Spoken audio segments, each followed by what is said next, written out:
Hello friends, இப்போது நம்ம carrot, முட்டைக்கோஸு, வெள்ளை பட்டாணி இந்த 3 போட்டு பொரியல் பண்ணுறதை இப்போ பார்க்க போகிறோம். அதுக்கு தேவையான பொருள்னு பார்த்திங்கன்னா, கேரட் பீன்ஸு உங்களுக்கு தேவையான அளவு எடுத்து வச்சுக்கோங்க. நான் வந்து பட்டாணி ஒரு 100 கிராம் நைட்டு ஊற வச்சு இப்போ வேக வச்சுருக்கிறேன். 5 நிமிஷம் 5 விசில் விட்டு 5 நிமிஷம் சிம்மில் வச்சுருக்கிறேன்.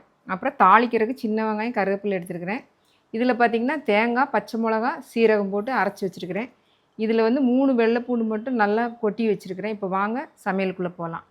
பாருங்கள், இப்போ தேவையான அளவு எண்ணெய் ஊற்றிக்கலாம்.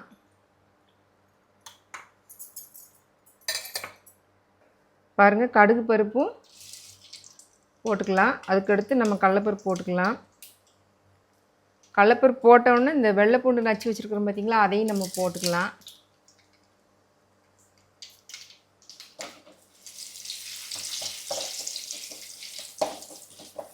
லைட்டாக கிண்டிட்டு அப்புறம் வெள்ளைப்பூண்டை ஃபஸ்ட்டு போட்டுக்கலாம்.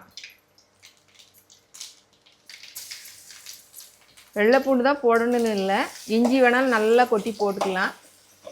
அது உங்களுக்கு எந்த வாசம் பிடிக்குமோ அதை நீங்கள் பயன்படுத்திக்கலாம். அப்படி இல்லை அப்படின்னா பெருங்காயத்தூள் வேணாலும் கொஞ்சம் போட்டுக்கலாம். இது ஏன் போடுறோன்னா இந்த பட்டாணி போடுறதுனால தான் இதெல்லாம் போடுறோம், இல்லாட்டி இது தேவைப்படாது.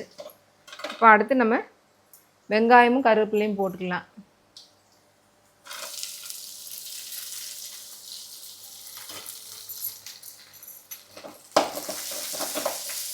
பாருங்கள், வெங்காயம் ஓரளவுக்கு வதங்கிருச்சு.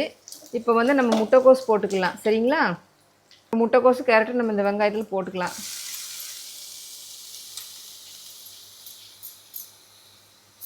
ஒரு விசில் விட்டு ஆஃப் பண்ணியிருக்கிறேன். இந்த காய் வந்து தேவையான அளவு உப்பு போட்டுக்கலாம். காய் வேகும்போதே நம்ம போட்டுட்டேன்.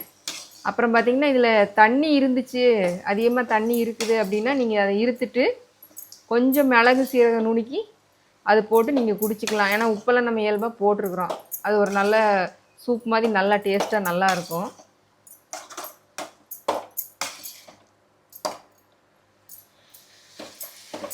இது குழந்தைங்களுக்கு கூட விரும்பி சாப்பிடுவாங்க. ஏன்னா நம்ம குக்கரில் வேக வச்சோன்னா ரொம்ப இதாக இருக்காது, கடினமாக இருக்காது, டக்குன்னு சாப்பிட்டுக்கலாம்.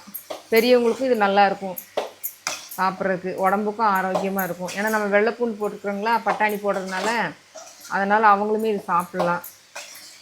நிமிஷம் அந்த காய் போட்டு வதக்கிட்டேன். இப்போ வந்து இந்த தேங்காய், பச்சை மிளகாய், சீரகத்தை வந்து அரைச்சி வச்சது இதில் போட்டுடலாம். போட்டுட்டு நல்லா கிண்டி விடலாம். ஒரு நிமிஷம் கிண்டலாம்.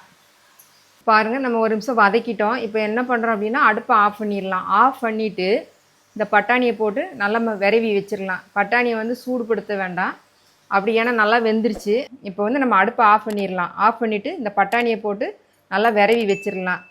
இந்த கேரட் பீன்ஸ் பட்டாணி பொரியல் இப்போ ரெடி.